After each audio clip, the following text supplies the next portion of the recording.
yaitu bidang kesehatan dan bidang kedokteran. Yang pertama yaitu penemuan sinar röntgen untuk mendeteksi patah tulang.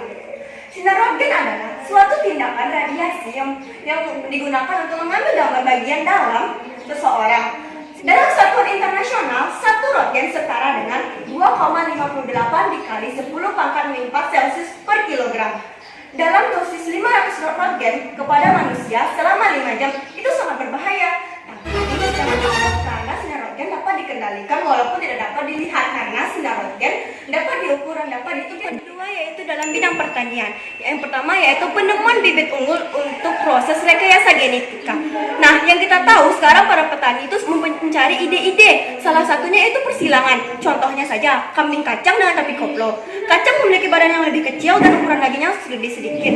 Dengan koplo badannya memang besar, namun dagingnya juga banyak. Nah, kita dapat melakukan persilangan antara kambing ini dengan melakukan salah satunya itu cloning. Apa sih itu cloning? Cloning itu adalah salah satu cara untuk mempersilangkan hewan dengan mengambil sel sperma dari hewan jantan dengan memasukkannya dengan memasukkannya ke tempat alat reproduksi sapi betina. Nah, setelah alat itu masuk, lalu sel sperma bertemu dengan sel indung, maka akan seekor kambing. Lalu kita dapat melihat, para petani melihat bagaimana sih hasil persilangan itu. Dari persilangan itu kita dapat ketemukan yaitu sebuah kambing yang blasteran. Bagaimana kondisi kambing yang blasteran itu? Yaitu memiliki daging yang banyak, memiliki badan yang besar, dan memiliki kualitas yang lebih bagus daripada yang lainnya. Maka ilmu fisika ini sangat berguna bagi petani. Itu adalah penemuan alat peralatan untuk membantu kerja petani. Nah, yang sudah kita ketahui terlebih dahulu, pada zaman dahulu kan para petani itu membajak sawahnya dengan kerbau, dan itu membutuhkan waktu dan tenaga yang banyak. Namun dengan ilmu fisika ini kita bisa menggunakan traktor. Apa sih traktor itu?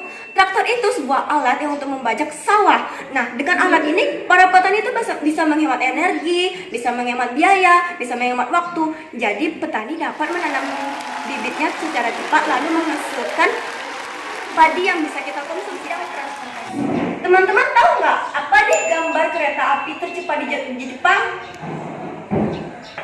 Nama kereta api tercepat di Jepang itu namanya yaitu kereta api maglev. Kecepatan kereta api maglev ini sangat fantastis. Contohnya saja dari Padang ke Sungai Rumbai itu membutuhkan sekitar 6 jam atau beberapa jam. Namun dengan kereta api super cepat ini dari Jepang ini kita dapat menempuh waktu selama 1 jam. Wah, bagaimana tuh, bisa dipikirkan atau dibayangkan bagaimana kecepatan dan super kecepatan kereta api tersebut? Sayangnya di Indonesia belum bisa direproduksi karena itu hanya ada di Jepang. Semoga dengan ilmu pengetahuan teman-teman atau ide kreativitas teman-teman kita dapat membuat kereta api yang super cepat di Jepang. Fighting teman-teman! Teman-teman tahu nggak salah satu tokoh agama yang cukup terkenal yaitu Uwais Al-Qarni? Uwais Al-Qarni ini adalah seorang pemuda yang dulunya tuh dihina oleh beberapa warga, tapi dia ingin memuliakan seorang ibunya. Dia beberapa hari melatih menggunakan domba atau seekor kambing. Nah, dia tujuannya itu apa? Untuk memuliakan seorang ibunya. Dia adalah seseorang yang didoakan oleh para malaikat. Jadi dia menggendong ibunya setelah pelatihan menggunakan seekor kambing atau domba dari Yaman ke Mekah. Nah, bisa bayangkan kan berapa lama dia harus menggendong ibunya? Nah, dengan ilmu fisika ini, dengan teknologi yang ada atau kreativitas teman-teman, kita bisa menggunakan pesawat terbang. Jadi dengan waktu yang singkat, kita langsung sampai ke tujuan yang keempat, yaitu dalam bidang industri. Yang pertama yaitu penemuan sonar dalam industri kelautan. Apa sih sonar itu? Sonar itu digunakan untuk mendeteksi kapal selam atau ranjau, terus mendeteksi sesuatu ke dalam laut, menangkap ikan komersial dan memastikan keamanan Bagaimana sih pekerjaan sonar itu?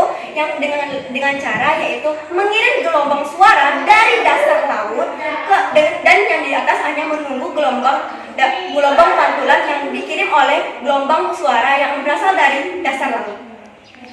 Yang kelima yaitu dalam bidang komunikasi, yaitu yang pertama fiber optik untuk jaringan internet. Kabel fiber optik ini adalah serat optik yang memiliki sebuah unsur yang transmisi yang terbuat dari kaca plastik yang sangat lembut.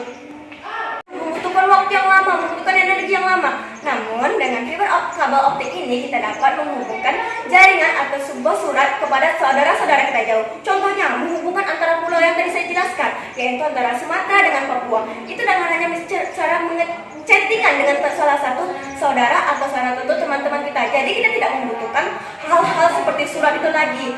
Oke teman-teman, dengan ilmu fisika ini kita dapat mempermudah kehidupan, bukan mempersulit kehidupan.